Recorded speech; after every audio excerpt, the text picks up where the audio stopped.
later in the second half, he started to move the ball and attack and pass, and still it was Kobe Bryant, and he trusted us, and he made us feel so good. And he passed me the ball. He never passed me the ball. And he passed me the ball. Kobe passed me the ball, and I shot a three.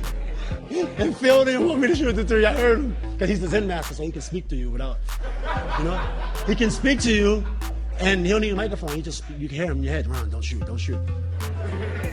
I said, whatever. Bomb, three. Woo! Yes. No, but I love the Zen, though. Welcome to this edition of Ball Don't Lie here on Penn State Sports Night. You don't see our beautiful faces anymore because we are no longer locked out. We are back in the studio. It's finally open again. Shout out to the College of Com. Feels good to be back. Yeah, disappointed that you guys won't get to see my beautiful face, but you guys will get to hear my voice.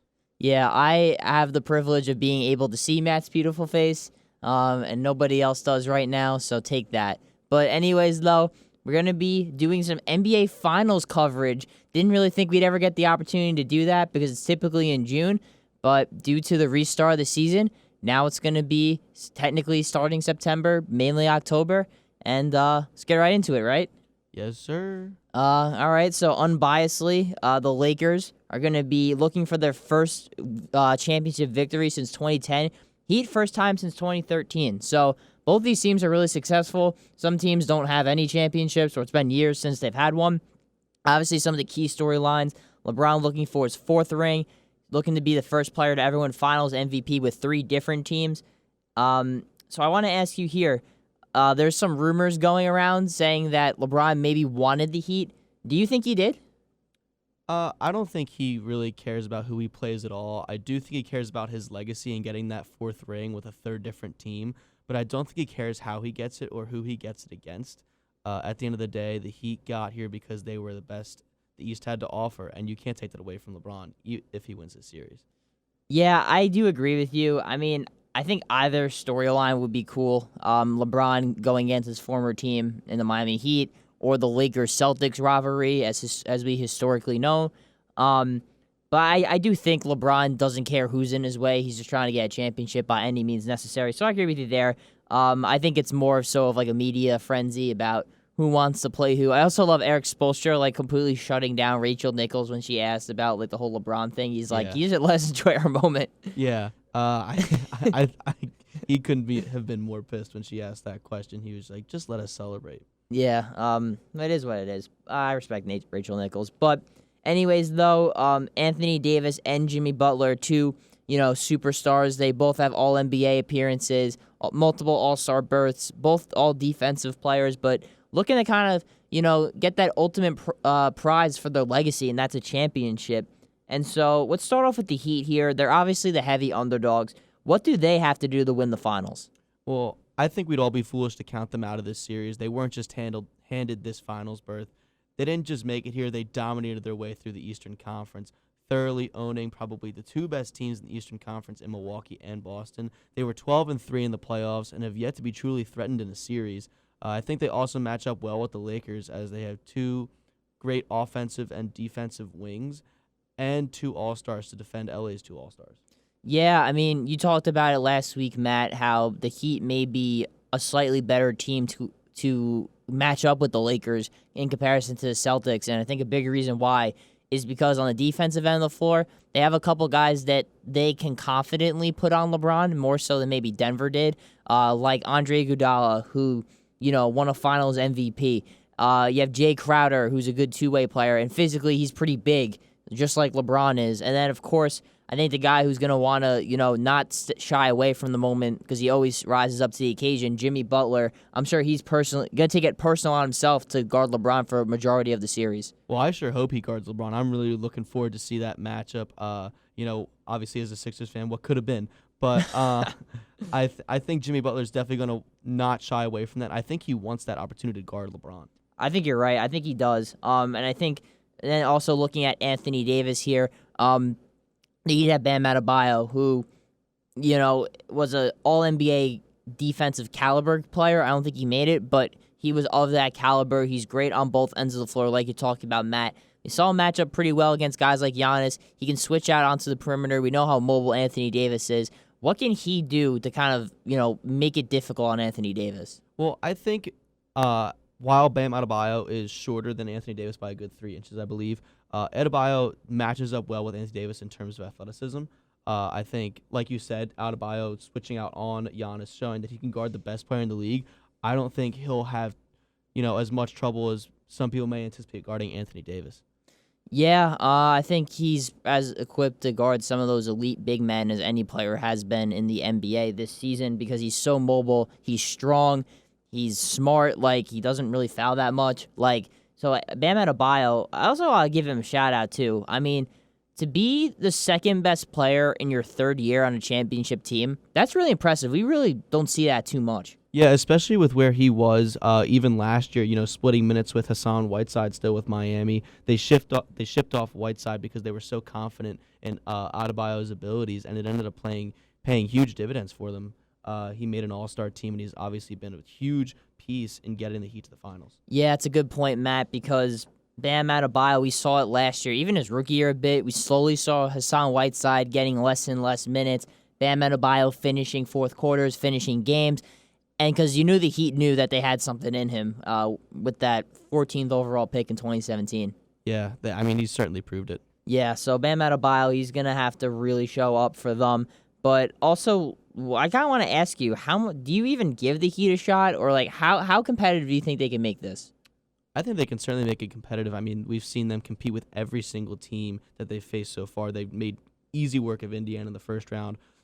Again, thoroughly dominated what people got a coach fired. Yeah, exactly. Yeah. Thoroughly dominated a Milwaukee team that many considered to be the biggest threat to the Lakers in the Eastern Conference. And then they also didn't have much trouble with the Boston Celtics in that series. They were up 3-1, let the Celtics get back into it, but then thoroughly dominated Game 6. So I think, with all that being said, they've been underdogs in every series that they've been in, and dominated every series. So I don't think this series will be any different in terms of not necessarily them dominating, but them definitely certainly being competitive. I also like, too, that the Heat, obviously we talk about the confidence and the swag this team has. It starts with Jimmy Butler and trickles down to the rest of the team. But Jimmy said following the Game 6 victory that he doesn't see them as underdogs. They don't even have that mentality. They're just straight up look, we came here to compete, and we deserve to be here. And sometimes that's better than being an underdog, is just having that mentality that, everybody's like, oh, they got to play the Lakers, And it's like, well, they got to play us, too. It's the same thing Jamal Murray said when the Nuggets made it to the Western Conference Finals. Jimmy Butler and the Heat seem like they have that same swag and that same mentality. It's like they got to play us, too. They got to defend all of our guys. Yeah, and like you said, Matt, they're 12-3 in the bubble. So are the Lakers, but both teams really kind of steamrolling through their competition so far, especially the Miami Heat being more shocking. I believe they're the first 5 seed to ever make it to the NBA Finals. So that's also super impressive as well. And I think one guy we really saw step up and rise up to the occasion in the conference finals was Tyler Hero himself. For a rookie to have the audacity to take some of the shots he does, he had some really great performances here. Do you see him kind of having to be like that unsung hero for Miami? I think he's going to have to be one of them. I'm not saying he needs to average 20 points like he did in the Eastern Conference Finals, but he's going to have to score in double digits every game and shoot the 3-ball efficiently for the Heat to have a legitimate shot, especially coming off the bench and likely facing the Lakers' second guard unit. He needs to take advantage of guys like Rondo and Caruso guarding him. Yeah, Tyler Hero, we kind of saw him emerging. Maybe he's someone who can carry this into next season and really take that next step in his second year in the league. He also missed a lot of time his rookie year, too, with injury. It's probably why he wasn't first-team all-rookie rather than second, because he was still good enough to deserve a spot on that roster. But yeah, Tyler Hero really stepped up. I also want to know, too, because you said that other players are going to have to step up for Miami, so who do you think some of those guys are? Well, I'm looking at guys like Duncan Robinson and Jay Crowder. We all know the impact that Robinson has had during the playoffs. He's gotten a lot of attention from the media, and it's been well-earned, due to the way he's played during these playoffs. And, playoffs are always going to bring about these unsung heroes. But the main guy I'm looking at, though, for this Miami Heat team is Jay Crowder. We talked about him a little bit earlier, who has been on 5 teams in 4 years, including LeBron's latest finals team in Cleveland. He can be a streaky shooter offensively, but I think his biggest task will be defensively. as he could find himself matched up with LeBron for some possessions in this series. Yeah, I think he's probably going to draw the assignment to LeBron pretty early, to be honest with you. He typically starts at like the 4 in their starting lineup, and so maybe he starts off on Anthony Davis a little bit, but then maybe if the Lakers go smaller, maybe he's the guy to get LeBron at some of those key moments of the game. Yeah, he's a good defender too. Like he will not, like Jimmy Butler, he's not going to shy away from that opportunity. So I think this is a big matchup for him, and I think it's a big chance to prove himself and maybe get a better contract. Yeah, that's also a good point because Jay Crowder, I mean, he's bounced around from team to team, but I feel like for the most part, he's always been really good. He was good with the Celtics. He was good with Dallas. He was good with Cleveland. Like, he's always been like a very solid player to teams. He was someone who, for the Lakers, I thought should have targeted at the deadline potentially because he's a good 3-and-D player. Exactly, and there's a reason he keeps getting involved in these trades is because other teams value him to a certain degree that they will be like, yes, we'll take him on. We want this guy on our roster, and he's proven everywhere he's gone that he is capable of taking three-pointers, making them efficiently, and also playing great defense. Yeah, and looking at the Miami Heat team, I just really like their story because this is a team that, like, I feel like everyone on that team, like, they had to really grind to get to where they were. I mean, Jimmy Butler, I mean, a lot of us have heard his story. The kid was homeless growing up, eventually got, like, adopted. He was, like, a 3-star recruit coming out of Texas. He played, I think he played JUCO ball, then walked on to Marquette, and then was the 30th pick in the NBA draft, and then really grinded his way to the Bulls through his defense, becoming their defensive stopper, developing his offensive game, going through all the turmoil in terms of people calling him a cancer to the locker room, a bad teammate. Now he's out here winning games. Duncan Robinson, this guy was a walk-on to Michigan. He was an undrafted player, worked his way through the G League. Now he's one of the best shooters in basketball. You have guys like Goran Dragic, who came from overseas, in Slovenia and had to work his way to get to the Miami Heat. And, obviously he's made an all-star game before and has played really well in the playoffs. You got guys like Bam Adebayo, who 14th pick in the draft. Tyler Hero went 13. These weren't guaranteed bona fide stars in the making. These were guys that the Heat kind of really helped develop and stuff. So I like this blue-collar mentality that the Miami culture has made. Yeah, I agree with you, Hunter. This culture is fantastic, and it's so ironic that they're competing for a finals, and you say it's like a storybook moment. It's like a movie for them. Mm-hmm. You can't script it, and they're in Disney World, which is kind of funny. But I think they certainly have a lot of storylines, like you said, and that one last storyline of getting over the hump of getting past the LeBron team would just be the icing on the cake. Yeah, I also think I forgot to mention this, but we're recording this on Wednesday, so that means the game is going to be tonight at 9 o'clock, Game 1. I don't think I mentioned that yet, so let's make that clear. While we're recording this is before any of the series has started. But anyways, though, we've talked a lot about the Heat. Let's look at the Lakers here. We know, I think we're both pretty confident LeBron and Anthony Davis are probably going to show up, and they're going to get their numbers, but the Lakers, the whole debate about them is that they don't have that third star, right? We've been so obsessed with the big three over, since the big three in Miami formed, right, and even the big three in Boston. It's always been we need 3 guys. The Lakers have 2 guys that we know for a fact are an all-star, but it's kind of been by committee for that third guy. And sometimes it's series to series, sometimes it's even game to game who that third guy is going to be. So who do you think are going to have some, really key moments for the Lakers in this finals? Well, I'm looking at guys who can shoot the 3 ball like Danny Green and Kentavious Caldwell-Pope. They've been inconsistent throughout the season, but they have stepped up in the Western Conference Finals. They're starting to get hot. In games 5 and 6, they both scored in double digits. With LeBron teams, it's always been they need that 3-point shooter on the team, and these 2 guys are going to have to fill that role. They're going to have to step up, and they're going to have to play great defense on Miami's wings as well, such as Tyler Hero and Duncan Robinson, because they're going to shoot the 3 ball as well. So Danny Green has come into the Lakers being known as a 3-and-D player. He's made an all-defensive team before, and he's going to have to step up because, quite frankly, this season he's been kind of a disappointment in terms of the contract that he got. He's going to need to step up.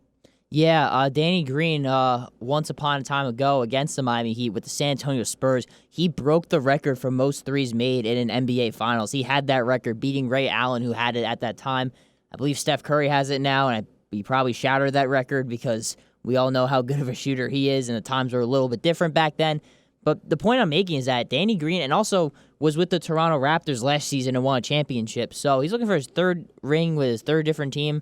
It's pretty impressive. But Danny Green has been in these moments. That's the point I'm trying to make here, is that he's not going to get flustered. He knows what it takes. Obviously, Miami, I don't think they're going to get flustered either, but they do have some young guards that they're going to have to match up with Danny Green. Like you said, he's an all-defensive guy, and while his shot hasn't been consistent, his defense has actually been pretty good in the playoffs. Yeah, I mean, the Lakers are definitely going to need more of that in this series. Yeah, for sure. And like you said, we all know LeBron, while he can shoot that perimeter shot, his game is driving and either getting to the basket, getting to the foul line, or dishing it off. Same Anthony Davis, he lives in the paint as well, although he does have an outside game. But that's just going to leave guys open. And, they have a lot of guys on that team. And if you're not hitting shots, Frank Vogel's going to sit you down. Yeah, absolutely. I mean, Vogel has shown, as you said, that he will pull guys if they're not playing well, even if it's LeBron or AD. Not that they often play poorly, but yeah. He will yank guys that aren't doing well. And that's going to be huge for guys like Danny Green and Kentavious Caldwell-Pope, who have been streaky shooters this season. Frank Vogel is not going to have a long leash with them if they struggle.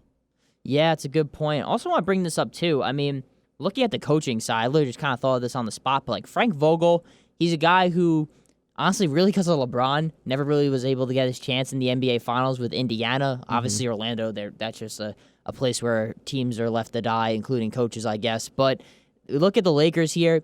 Everyone was criticizing the hire, saying he was a second, third option. The defense on the Lakers is significantly better than it was last year, and that's what Frank Vogel's always been known for. It seems like all the players really like playing for Frank Vogel, and he has a really good grasp on the team. He's had to navigate through a lot being the Lakers coach due to the circumstances that the team has had to face this season. Him winning a championship here, I mean, what does that do for his legacy? Well, I think people are always going to be, with LeBron-led teams, it's like, oh, LeBron's the coach of that team, LeBron's the coach of that team. But I think Frank Vogel does not, quite frankly, get the credit that he deserves coaching this team because, like you said, he changed this whole defensive mindset of the team, and obviously Anthony Davis helps with that. Danny Green helps with that. But Frank Vogel, you can't give him enough credit for the way he's turned this team around from where they were a season ago. And offensively, he's kind of laissez-faire with them, kind of laid back with them, let them kind of do their thing, but he does draw up good plays. He does have great defensive sets, and there's a reason that they're in the NBA Finals with Frank Vogel now and didn't even make the playoffs last year with Luke Walton. Yeah, and the Lakers too. And Frank Vogel, obviously you can trust LeBron James in those clutch moments. He's hit as many big shots as any player ever has. But we saw in Game 2, got the ball to Anthony Davis for the game winner. We saw in the regular season, we saw Kyle Kuzma shoot a game-winning bucket as well. So he trusts multiple players on this team, and that also probably means that LeBron trusts multiple players on this team too.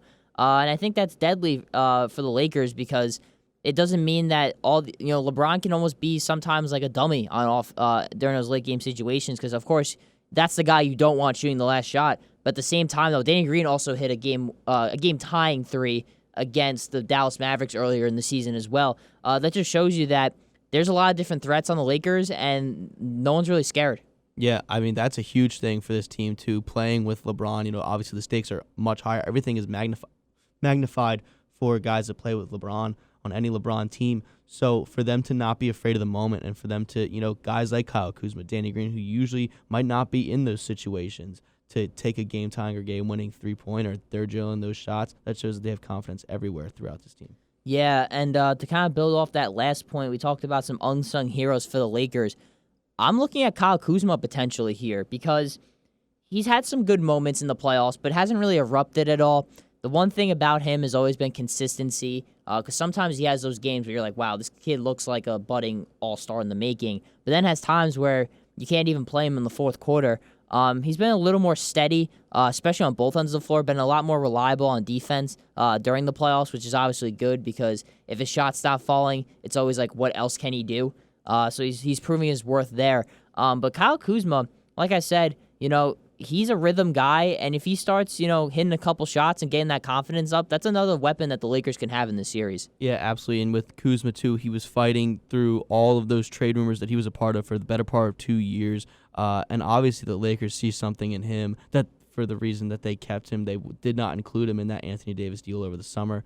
They saw something in him that they're like, we need to hold on to this guy. And I think it's because he is such a rhythm shooter. If he becomes more consistent, he could become a star on this team. He's on the right team. He's in the right city for it. And he's on with the right guys around him with LeBron and AD. he can become a star on this team if he can be more consistent on the offensive end. Also, a good point to bring up here, looking a little bit further ahead. Kyle Kuzma, obviously, his numbers, his role was limited from last season due to the circumstances. There was a bunch of young guys last year, plus LeBron. This year, he's one of the few young players on the team. And being that the two leading scorers on the Lakers are forwards and play, similar positions to what Kyle Kuzma does, he has to come off the bench and, not get as many shots as he normally does. However, though, if he's able to have a really good NBA Finals, he's going to be up for a contract extension in the offseason, and he'll have one more deal remaining on his rookie deal. If he's able to get that big bag, I mean, this financially, you can say, is a big moment for Kyle Kuzma in his career. Oh, absolutely. Coming out of, I think he went to Utah in college. Yep. Coming out of there, people would have never expected, based on where he was selected in the NBA draft, that he would become a guy like this on an NBA Finals team and possibly earn that big money bag, like you said, Hunter. I think, he would be extremely grateful for it. There's no way he wouldn't. Yeah, that's a good point here. I'll be curious to see what the Lakers do with Kyle Kuzma. Do they, they sign him now after the season? Does he agree to do that? Does he bet on himself? Do they potentially look to move him? Because he's probably the best trade asset they have because you're not going to trade LeBron or Anthony Davis, so Kuzma's kind of your next guy up.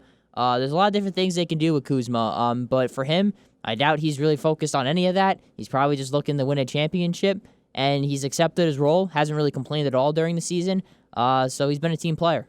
Yeah, he's really embraced his role off the bench, and like you said, getting less shots up, but he has not complained one time. All right, so I guess we'll start off with Game 1 here. Like I said, it's going to be tonight at 9 o'clock. Who do you think takes it? I know we were talking about the Lakers a lot the last couple of minutes, but I like the Heat tonight. They've been underdogs in every series thus far, and they fed into that and jumped on every team they faced in a Game 1 to make a statement, I think.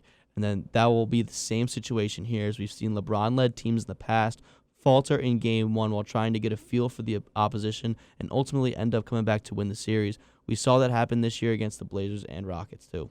That's a good point. Obviously, we saw that those first couple rounds.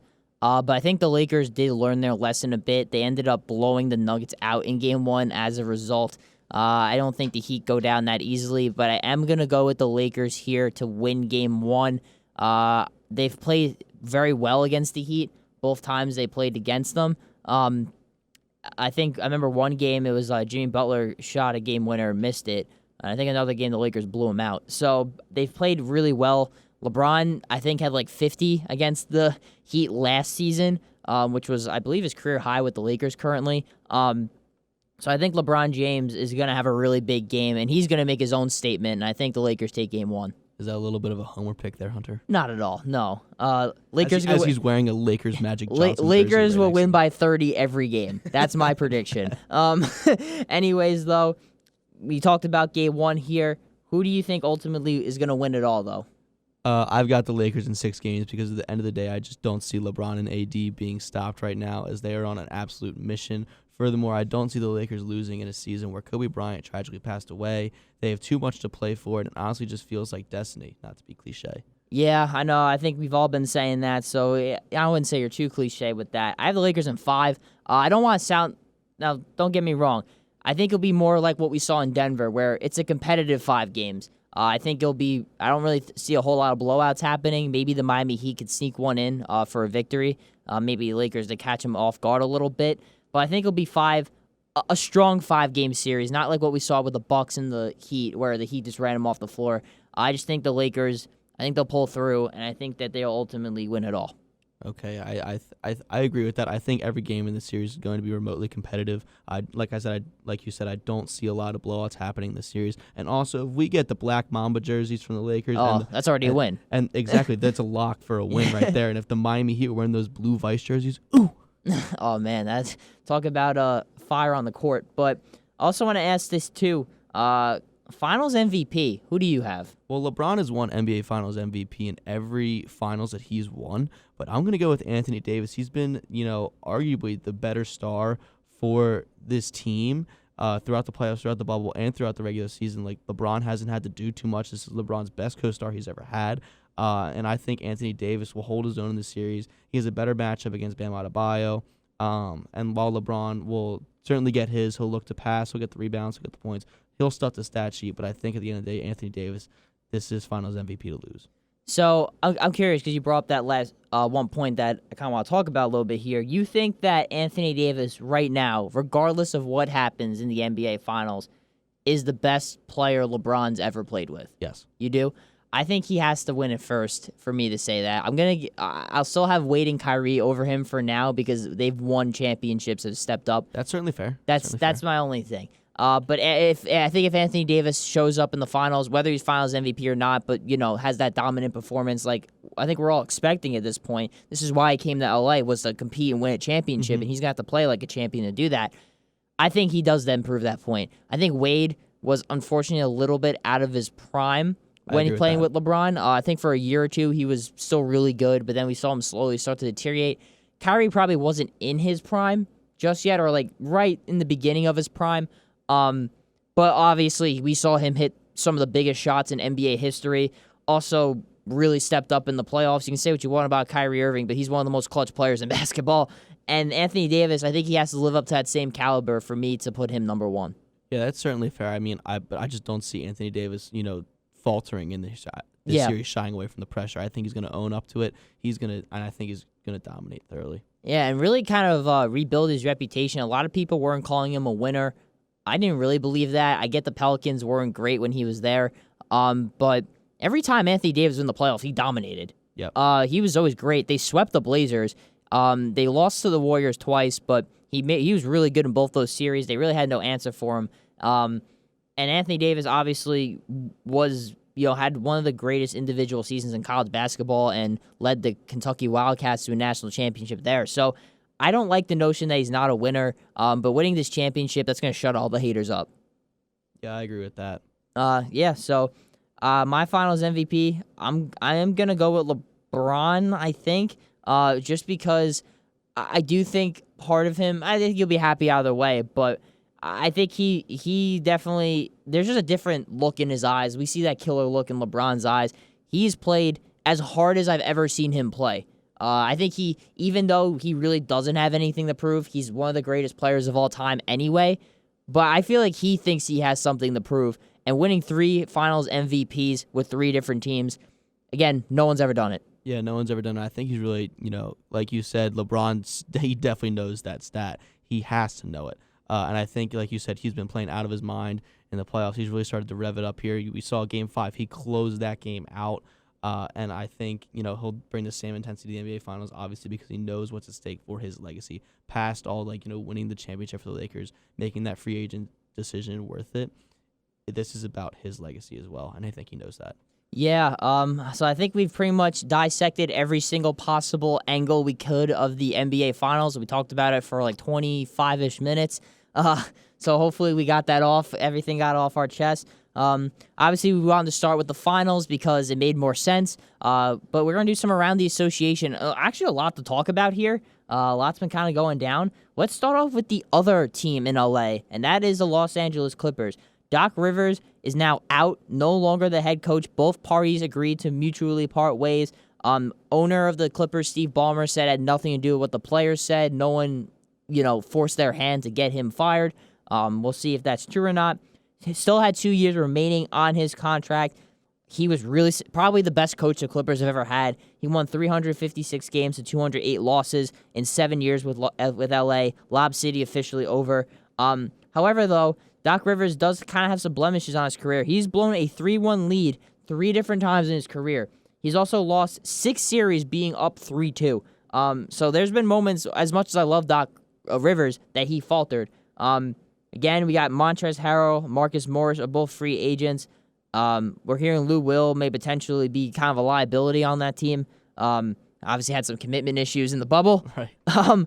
And currently we're looking, well, actually, we'll start here. Doc Rivers still wants to coach. Where do you think he's going to end up? Well, he's got a meeting in Philadelphia today. I could see him going there. I could also see him with the Houston Rockets. I think Rivers needs stars in his lineup to be successful, and both the Sixers and the Rockets obviously have that. I think if he were to go to Houston, however, they would need to acquire a center because there's no way he'd coach a team with that roster construction. And I'd love to see what he would do with Simmons and Embiid in Philadelphia. And don't forget that Tobias Harris had his best season with Rivers in LA Yeah, before that's the true. Sixers gave up a small King's ransom for him. So I'd be interested to see what he would do with either lineup. That's a really good point with Tobias Harris. I really didn't even think about that. Yeah, he was, in my opinion, he should have been an all-star that season, but wasn't. He was really, really good with Doc Rivers there. I believe that was his career high in points per game. Yeah. So that's a really good point. I think this Clippers team is going to look slightly different. I don't think they're going to make a drastic move in terms of trading like a Paul George or something like that. How ironic would that be? Right. But I do think that for Doc Rivers, I think he's a phenomenal coach, maybe a Hall of Fame coach. He does have a championship. He's been to the finals multiple times, so it's not like this guy hasn't gone to the promised land before. He's proven it. But at the same time, though, he's had some mishaps in the playoffs. I remember a couple years ago. I remember the year the Warriors won their first championship. I thought that was the Clippers' year. Like, that was their best chance to win it, and they blew a 3-1 lead against the Houston Rockets. Mm-hmm. They were not mentally prepared or tough enough to beat Houston. They obviously blew one against Denver this year, a more younger, inexperienced team. And then I think his other one was at Boston. I could be wrong about that. But so there's been moments, you can blame the players. I think he deserves some of the blame too, and I'm sure he would embrace it and take some of that blame. Because Doc Rivers is, for the most part, a pretty accountable head coach and a really good one. But 7 years, it's really interesting. I have a funny story. So I was reading this book that I got for my birthday on Larry Bird and Magic Johnson. And Larry Bird, for those who don't remember, after he retired, he was the head coach for the Indiana Pacers. And he said, after 3 years, I'm leaving, no matter what happens. And I believe his third year, they went to the NBA Finals and lost to the Lakers. It was like one of the best Pacer teams they ever had, and he left because after 3 years, your team tuned you out. So maybe that's kind of the mentality they had here, where it's like whatever Doc Rivers is going to say, it's just not going to work no matter what. Yeah, I mean, that could be the case, but obviously Doc Rivers is a respected coach. He's been in this coaching situation for years now, 2 decades. I think, that the whole Larry Bird story about players tuning him out, that could be true because from a player's perspective, which Larry Bird had for years and years, knowing that players do tend to tune out coaches. But with Doc Rivers, he's such a respected individual, and he had so many players cycle in and out of Los Angeles. Like, he basically coached 2 entire different teams while he was there. So I don't know if that is necessarily true with this team. But that's an interesting point to bring up, Hunter. Yeah, for sure. I mean, there's just so much different things you can look at here. But like you alluded to, the Sixers and the Rockets both are potential suitors for Doc Rivers. The New Orleans Pelicans, I've also heard, are eyeing Doc Rivers. A little more of a rebuilding-ish, or a young team. I don't think they're completely rebuilding. They obviously have some of their young guys already that have proven to be all-star caliber players. But also, we're hearing Ty Lue and Jeff Van Gundy are 2 of the front runners to be his replacement in LA. So, Matt, I'll let you pick the angle here. Which one do you want to go off with? Well, I think Ty Lue is probably the guy there. I mean, they brought him in to be assistant coach for the Clippers. Maybe they knew this was going to happen. If the Clippers didn't make the finals, they would just replace him with Ty Lue. I think it's Ty Lue's job to lose, especially since he's been there. He knows all the players, and he's got great respect around the league. He's got great respect on that team. I think it's Ty Lue's job to lose. That's an interesting point, Matt, because it was kind of the same feeling in Cleveland. Now, David Blatt was a much less heralded head coach than Doc Rivers was, but I think we all knew at some point he was going to get canned and Ty Lue was going to take over in Cleveland. And so maybe it wasn't as much hindsight here with Doc Rivers, given the credibility he has, but maybe it's the same thing, and maybe the Clippers had this in plan all along. Yeah, I mean, that'll certainly be the storylines if this ends up happening. Yeah, and I have to agree with you. I think he has to be the front runner for a lot of the reasons you just mentioned. But let's look at some of these other teams here: Sixers, Rockets, Pelicans. Where do you think Doc Rivers ends up next?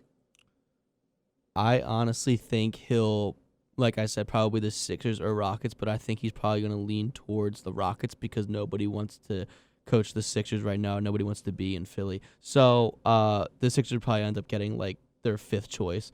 But I think he'll probably end up in Houston. I think he likes their offensive construction needs a star, like I said, with James Harden. James Harden is a proven star who can carry a team. You don't get that as much as Simmons and Embiid. Embiid's always hurt, and Simmons can't shoot the basketball. So I think, Rivers is going to want somebody who he knows can take over a game in James Harden. That's an interesting point to bring up because Austin Rivers is currently with the Rockets. I didn't even think about that. So, I'm so smart. Obviously we know that Doc Rivers did coach Austin with the Clippers. As soon as they found the new GM, they shipped him out, Austin Rivers. I heard there was definitely some issues in the locker room for Austin, being the son, getting more favoritism. Whether that was true or not, I don't really know. But you know how people get sometimes when you're the coach's son or whatever the case may be. So that would be the one thing. I'd wonder if Daryl Morey. I mean, because Austin Rivers is a good player and a good one for the Rockets, but he's not the guy. So I'd be curious to see how they would do that dynamic. On paper, I do like Houston to get that spot. Also seems, we'll talk about later, that the Sixers already have their eyes on somebody else as the head coach for their team. But maybe with Doc Rivers, that changes their plans. Matt is shaking his head right now. You can't see that, but yeah, I think it's really interesting. I would really be interested to see Doc Rivers working with Harden and Westbrook. Yeah, I think if anybody's going to get the most out of Russell Westbrook too, it'd probably be Doc Rivers. With the way he commands so much respect from his players, and the way he, his teams don't necessarily turn the basketball over a lot. So I think he could probably hone in Westbrook a little bit, but nobody's going to hone in Westbrook fully. Yeah, I think if last time I checked, I believe it's still true. James Harden and Russell Westbrook have the two highest usage rates in NBA history. So with that is going to come turnovers naturally, and I'm not necessarily upset about that, but you just don't want careless, stupid turnovers. Westbrook's more known for that than James Harden is. Yep. But, yeah, that's going to be interesting. I mean, we saw, Chris Paul is one of the best, assist-to-turnover ratio guys of all time. So he never turns the ball over, it feels like. And he worked really well there. Rondo, kind of the same thing in Boston. So we'll see if that can help. In theory, this is all in theory if Doc Rivers becomes the guy in Houston. Right. And also, I want to bring this up too. Doc Rivers, I mean, he entered a team in the Clippers who were extremely dysfunctional. They were like the Cleveland Browns of the NBA, basically. They had to deal with the whole Donald Sterling thing. And they had to navigate through a lot. Front office turmoil over the years. He ran the front office for a while. Didn't do a great job, but he stepped up when he needed to. Doc Rivers is a true leader. I'm not sure. Houston has leadership, so I'm not too concerned with that. So maybe he's entering a better situation than when he entered with the Clippers. But Doc Rivers, this is a guy who can turn things around. I certainly think that. We talked about his respect factor already during this segment, but like you said, the way he handled that Donald Sterling situation was one of the things that he should probably be most proud of in his NBA career, especially as an African-American coach with a mostly African-American team. The way he handled the situation so well is commendable and, not something that every coach would have been able to do. Yeah, I agree with you there because, that was one of the craziest moments probably in NBA history, to be completely honest with you. But looking now at a different team, again, no team gets left behind here on Baldo Y. We're going to be talking about Victor Oladipo and the Indiana Pacers, or lack thereof. It's rumored that the Black Panther himself wants out of Indy as soon as this offseason, so maybe he forces a hand and asks for a trade because he has one more year left on that contract. I want to ask you, what would it take to get him, and who are some teams that are going to be some bidders? Well, I think he is going to request a trade eventually if he hasn't already. And I don't think it will take as much to get him as some people may anticipate. Bottom line about Oladipo is he's missed a lot of time over the last 2 years, and he didn't look at all when he came back this season. And he's really only had one elite full season out of 7 years in the NBA. I keep my eye on the Sixers, who are desperate for a shooting guard, the Raptors, who could potentially lose Fred VanVleet this offseason, and the Grizzlies, who could use a good guard to tandem Morant with. Those are some good teams. Yeah, I agree. I don't think it's going to take that much to get Victor Oladipo. So I guess please take Al Horford. Please take him. I have a feeling they won't. But I don't think any team wants Al Horford, if I'm being completely honest. Somebody take him. Except for Elton Brand. He just reminds him of himself, I guess. But Victor Oladipo, I'm glad you brought up the point with the most improved season because I've been saying, I'm like, that was the only great season he's had, and hasn't been that great since. And I'm not a Victor Oladipo hater. I like him, but he really only had one elite season, and I've been saying that for quite some time. Unfortunately, injuries kind of derailed his career a bit. He's officially back. He played in the bubble, but we saw that the Pacers don't really need him. I mean, T.J. Warren, he's not going to be the bubble MVP he was for the rest of his career, but he's always proven he's a great scorer, or I should say a pretty good scorer. Malcolm Brogdon on both ends of the floor, actually pretty similar to Victor Oladipo. Domantas Sabonis was an all-star this year. They obviously like what they have in Miles Turner. They don't really need Victor Oladipo. I think that's what the team realized. I think they know that they don't really need him that much, and as a result, you might as well trade him, especially if he's unhappy. Yeah, I see you have listed here a potential trade floating around is Gordon Hayward for Victor Oladipo. How do you think that would work for the Celtics? I just feel like they have so many wings on that team. How do you think it would fit in there? I think I've heard this trade. This wasn't like a prediction I'm making. Right. It'd be interesting, especially because I'm assuming they would probably slide him at the 2 next to Kemba, and then probably go Jalen, Tatum, and I guess Daniel Tice for now. Marcus Smart coming off the bench. I guess you can look at it one way, being like, in my opinion, Victor Oladipo is a better basketball player than Gordon Hayward.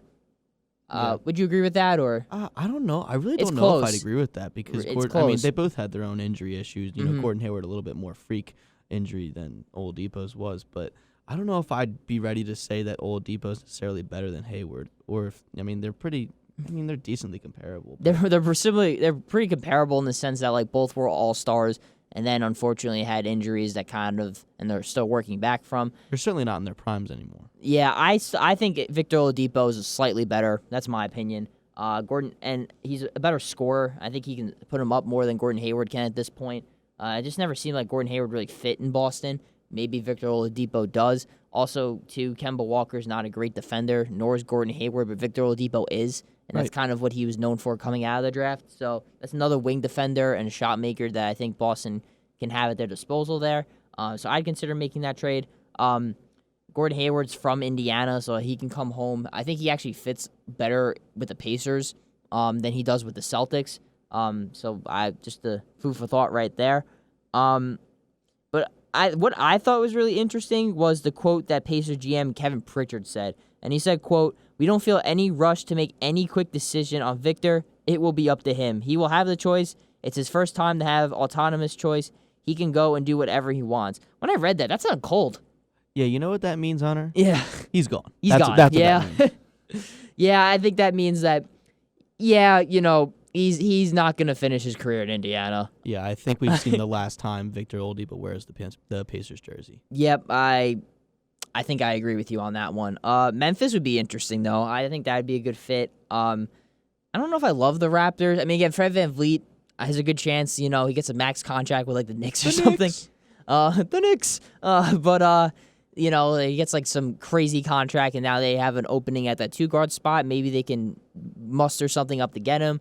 What was the other team you said? The Sixers. The Sixers. Please take Al Horford. Please. Yeah.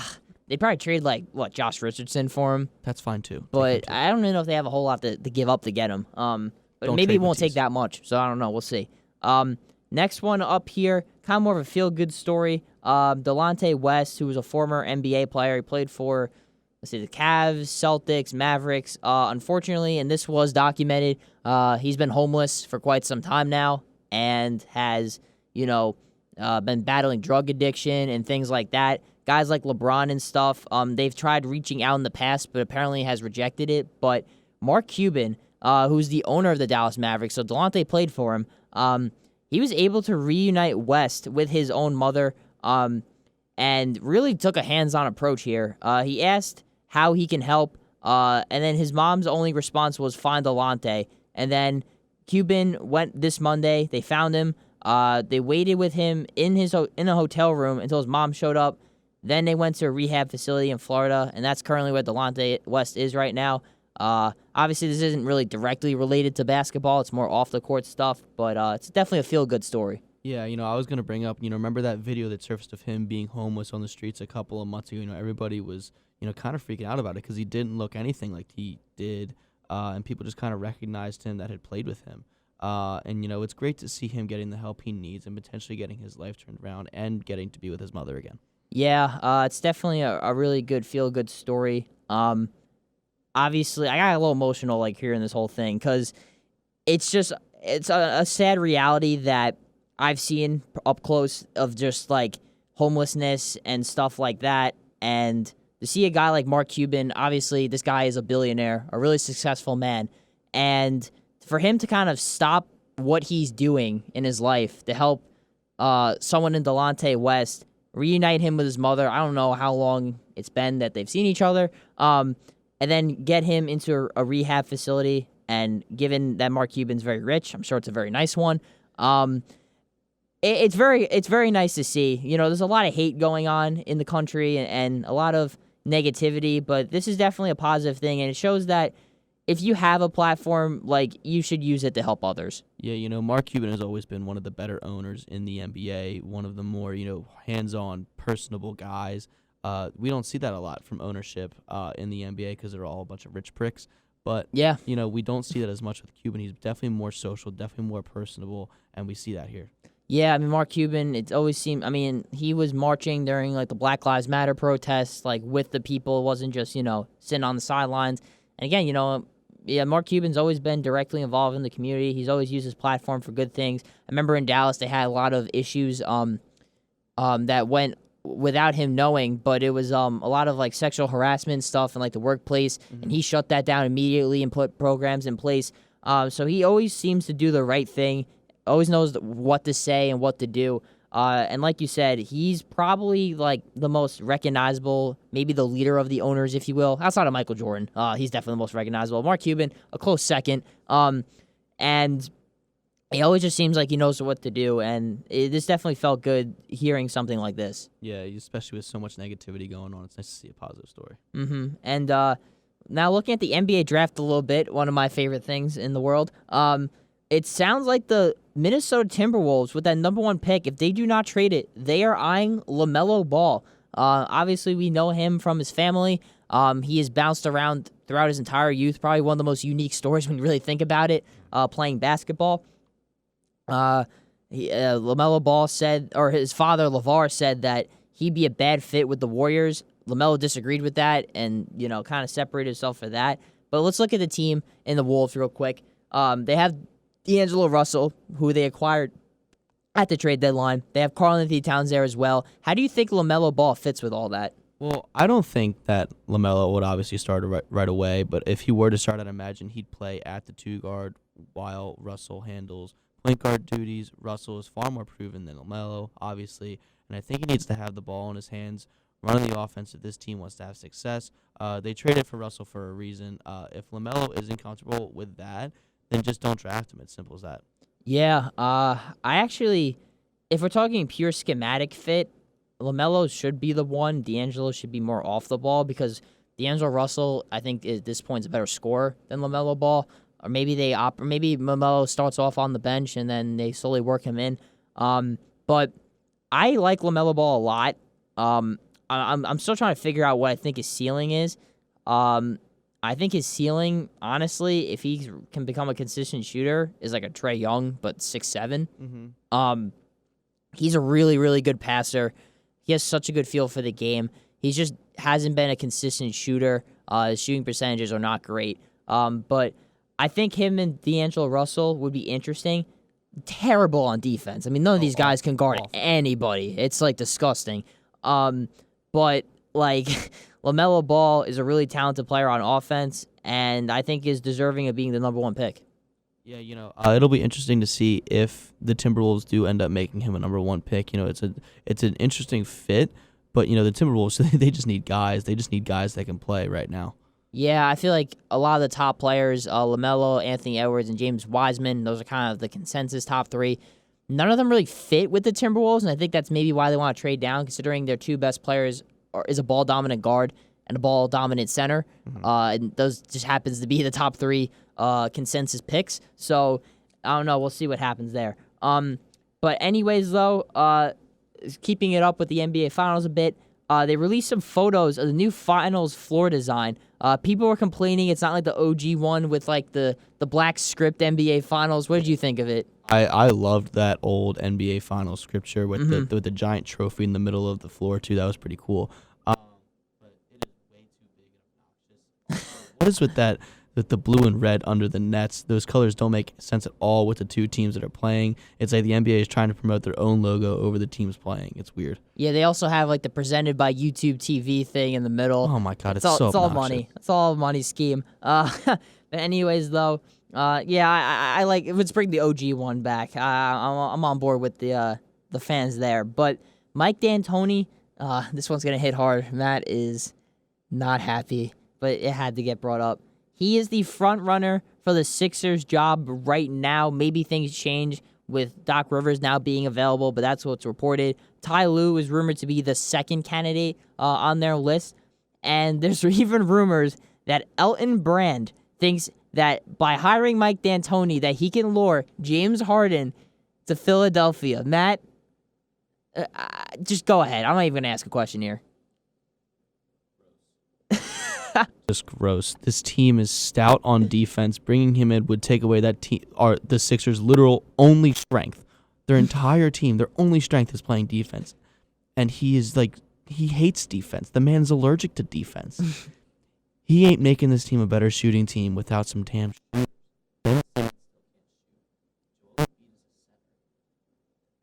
Don't see the fit. Yeah, the thing with Mike D'Antoni, I'll say this. When he has the ability to kind of do what he wants, it goes well. Phoenix won a lot of games with him. Houston won a lot of games. But then looking at teams like the Lakers and the Knicks, he wasn't really able to construct a roster the way that fits his brand of basketball, and it didn't work. Philadelphia is so far away from his brand of basketball that hiring him makes literally no sense, unless you're planning on trading either Embiid or Simmons, because both of those guys are the two best players on the Sixers, and neither are shooters. And plus, I mean, it wasn't his decision, but we saw the Rockets literally not have a center on their team. Joel Embiid is at his best in ISO situations where he can back down a guy and make a play from there. Ben Simmons, is a little different. Maybe that if they didn't have Embiid, they could use him more as a big and have him run some fast breaks. I think he fits slightly better. And when they did have big man D'Antoni's offense, like an Amari Stoudemire, like Clint Capella, they're really more just like pick and roll players. And while Embiid is a good pick and roll player, that's not really his game. So they would have to completely regut this roster. I think James Harden's just a pipe dream. I'm sure he likes Mike D'Antoni, but I don't think they're boys like that where he would take him away from his good situation in Houston. This is pretty, I don't know. I think Elton Brand, his job needs to start being in question.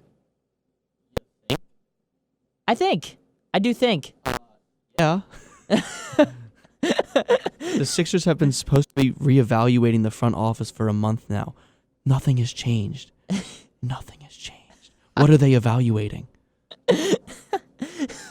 Clearly not a lot. But yeah, if we have a Ball Don't Lie episode and we find out who the head coach of the Sixers is, we'll see how that works out. But last but not least here on the Around the Association, we have Tyler Hero clapping back at Paul Pierce, who just loves to hate on every player in the NBA.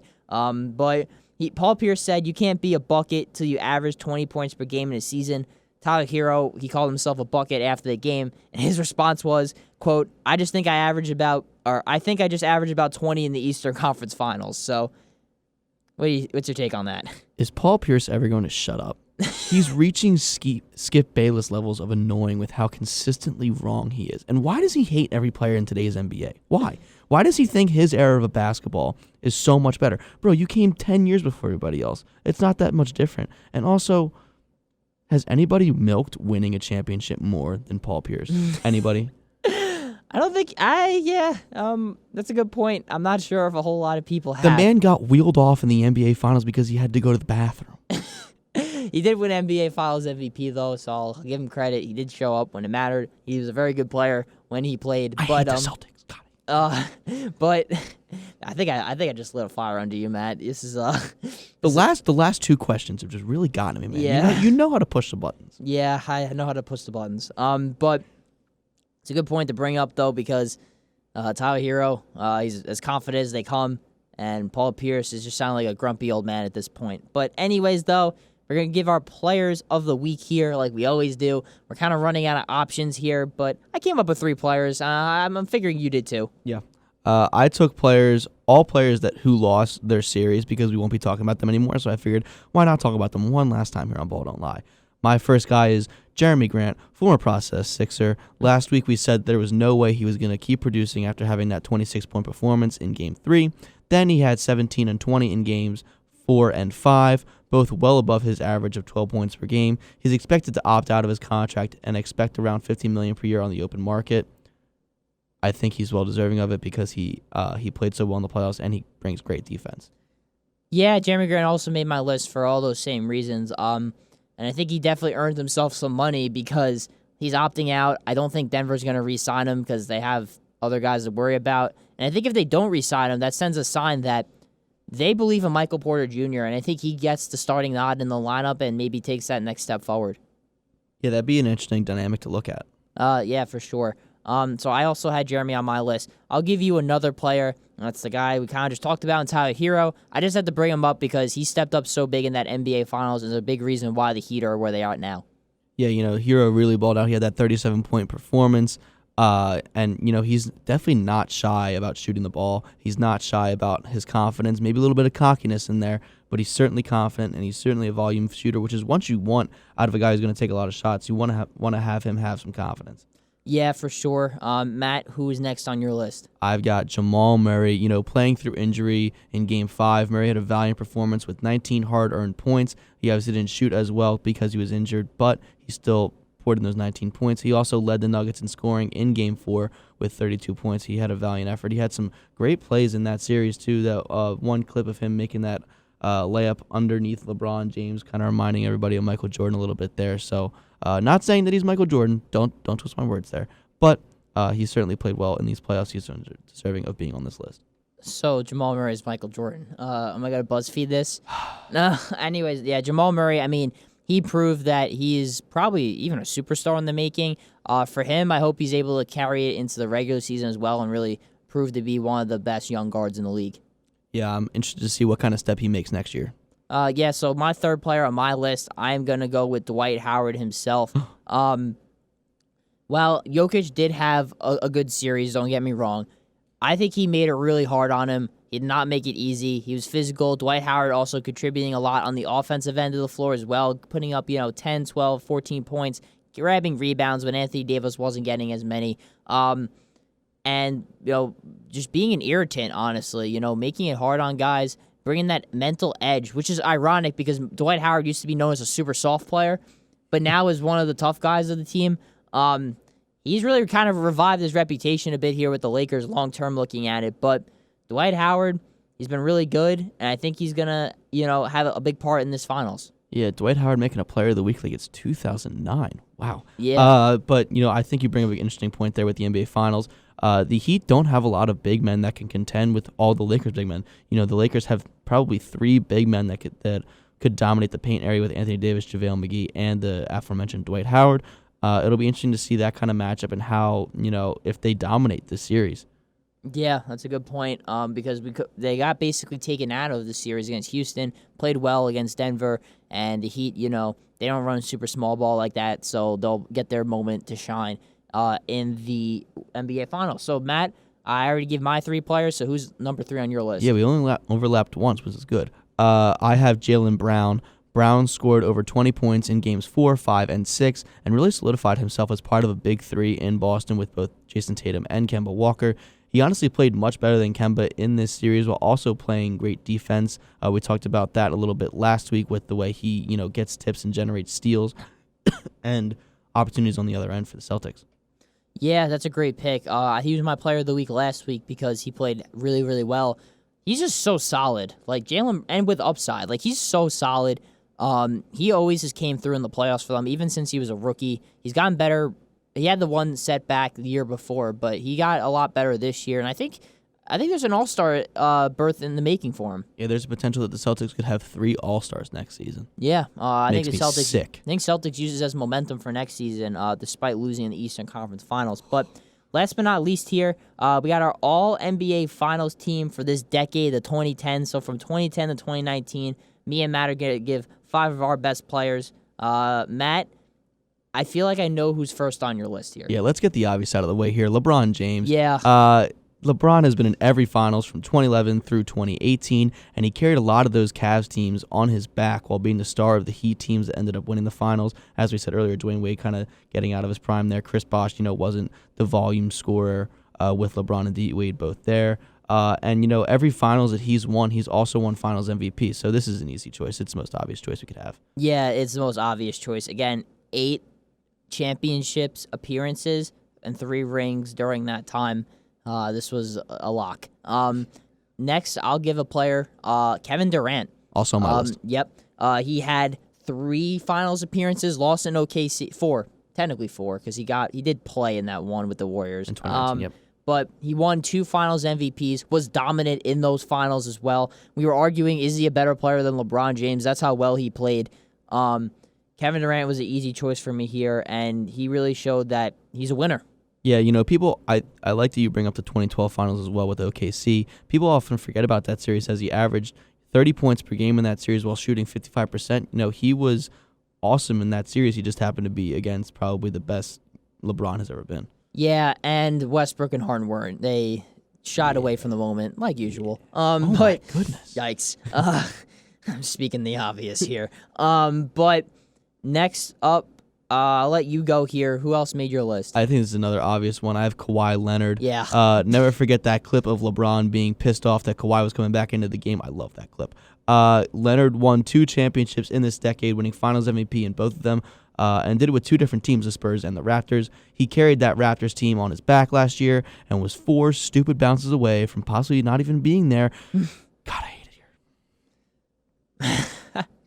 Yeah, Kawhi Leonard also made my list. Again, 2-time Finals MVP. How can I not put him on there? Obviously, it was different with the Spurs than it was with the Raptors. Had one of the best individual runs we've seen in the playoffs last season. The ball bounced 4 times, Hunter. 4 times. How does it bounce 4 times? It's crazy how science works, I guess. But anyways, though, Kawhi really deserved the spot here. Next up on my 4 list, times. only had 1 NBA Finals appearance in this decade, but 1 Finals MVP, and that's the late, great Kobe Bryant. He got his revenge against the Boston Celtics after losing in 2008.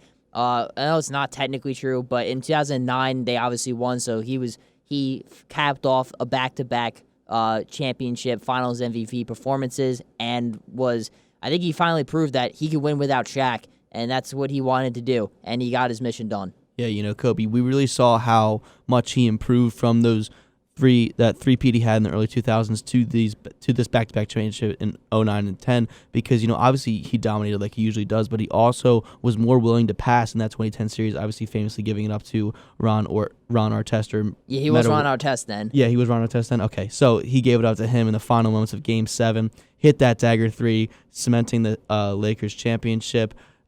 That's part of Kobe Bryant's legacy is that he hated passing the ball, but he did it in that moment, and it won them a championship. Yeah, and also, too, one of the greatest quotes of all time was Ron Artest going, "Kobe passed the ball! Kobe passed the ball!" With all his family up there in the press conference, too. Awesome. Yeah, that was a great moment there. All right, Matt, who else is on your list? Another guy that also won only 1 finals. I think I know who you're going to say. Oh, my God, he's cutting me off. He only 1 finals MVP, only 1 finals in this decade. I'm going to say Dirk Nowitzki. Mm-hmm. Why do people always sweep this team under the rug? Nowitzki was a star, earning finals MVP over the highly touted super team of the Miami Heat. This is when, the super team of Miami Heat, they were probably the most hated at that point. Everybody was all over them, just waiting for them to win that finals, and Dirk Nowitzki said, not yet. Little Lee Corso, not so fast. He outplayed LeBron thoroughly on his way to 26 points per game and a shocking upset and finals MVP. Yeah, Dirk capped off my list, too, because that run he had with Dallas was insane. They swept the Lakers. They beat the Thunder, I think. I think they beat Portland. And then really embarrassed the Heat, if I'm being honest with you. LeBron, that's really the only blemish on his career is that he did not show up in that finals. Obviously, he redeemed himself, but Dirk was phenomenal. Kind of what we just said about Kawhi Leonard, having this like magical run, probably even a less likely run entering that season than maybe the Raptors were. Perhaps the East was more open that LeBron was gone, but not a lot of people had Dallas coming out of the West or even beating Miami. So gotta give Dirk his credit. Yeah, that season was kind of like everybody was like, oh, the OKC Thunder hype train was starting to get going in 2011. Then they beat them in the Western Conference Finals. Kind of showed that veteran leadership. And Dirk winning that series, really cemented his legacy after faltering in 2006 against that same Miami Heat team. I mean, really cemented his legacy. And I love you bring up the 2006 thing because Dirk, I think we view him in a very different light after that playoff performance. I really do. I mean, he was a great player to begin with, but that really was like the ultimate like magna opus. I think that's the right term for like his masterpiece of his career. But my five players have been listed, so I'm curious to see who else you had. Okay, so this one might be a little bit bold, but I'm going to say it anyway. Ray Allen. Let's not forget that LeBron wouldn't have his second championship without this man. He hit what might be the most clutch shot in NBA history to tie Game 6, which Miami eventually won to send the series to Game 7, which Miami also won. He didn't play all that great in the 2010 finals against the Lakers, and he certainly wasn't dominant for Miami in 2013 or 14 as he came off the bench for both those teams. But this is an all-time moment, and just because of that moment, it earns a spot on my list, and because Mike Breen's call of that play is fantastic. That's a very interesting point. Ray Allen, again, hit one of the biggest shots in NBA history. Again, cheating here, but did win a championship with Boston as well in 2008. But Ray Allen, yeah, he's been a part of some great series and some great moments. So, I mean, I guess shout out Ray Allen. But and now it's coming full circle as the Miami Heat are in the finals, and that was the last time they were. No, it wasn't. The Spurs beat them the following year. Yeah. But anyways, though, this is the last time they won. It's going to wrap it up here on Ball Don't Lie, a longer podcast than usual over the last couple, but it's because we had a lot to talk about. NBA Finals, baby. NBA Finals, baby. But anyways, though, appreciate you all listening. Next week, we'll probably talk about some of the couple games, and we'll see where we're at. So thank you all for the support, and we'll catch you next Wednesday. See you next Wednesday.